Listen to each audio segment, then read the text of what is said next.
که بچینی زمین بکنی آردم کنی خارش روزی دراز خواه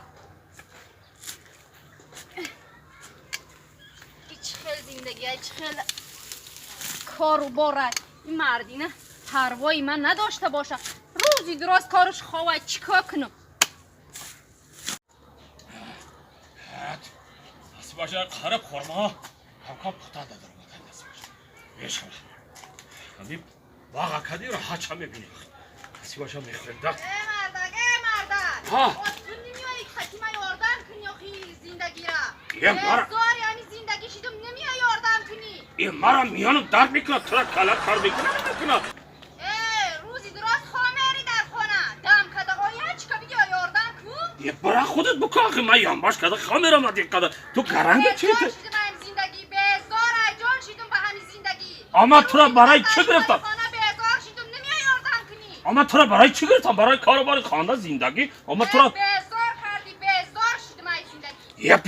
بیزار شدی میگه آخه یه این لاین قرقون تیگر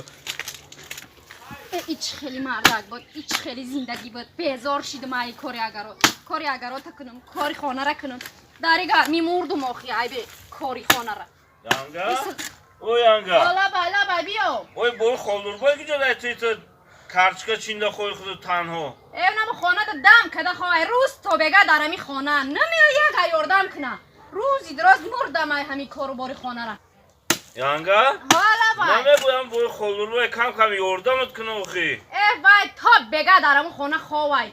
و بشه کاری خانه را اهمیت نمیتیه دست در کاری خانه نمیزنه وای دم کده خواهی تا بگه ها همون تاموندی اوقات شما کم مدام روی که ما کم دام بگیریم و همون یانگا مایل خیانگا من بوبی خالدور باید خبر میگیرم بعد میرم مایل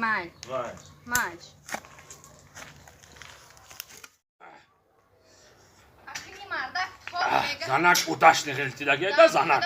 زندگی تغاره که گیرتا گه نه زندگی آدخ تغاره خامره با این زندگی همه کارو بار سری من باشه مرده من بیزار شدم این کارو باری زندگی با چی بالا زده؟ با تو را چی دولینیات بالا کشی درفته گی؟ تو برای چه؟ تو همین کاری خانه رو همشه در سری من میمونی من قطی تو زندگی نمیکنم من میکنم زندگی قطی تو من قطی تو دیگه زندگی نمیکنم من قطی تو زندگی میکنم فهمیدی؟ من نمیکنم اینا بفارتم زندگی میکنم نفارتم زندگی من میکنم زندگی نمیکنم یه تو گفته گشتی من زندگی میکنم مرا جواب ما بده یه تو کلک کار میکنه نمیکنم نمیکنم دیگه این نه قرم تو دیوونه مرا جواب ما بده من تو را جواب تا بتومو تو برای 4 تک چولپا 4 تک گلک علیمی توغره کنی و من از او کشیده بگردم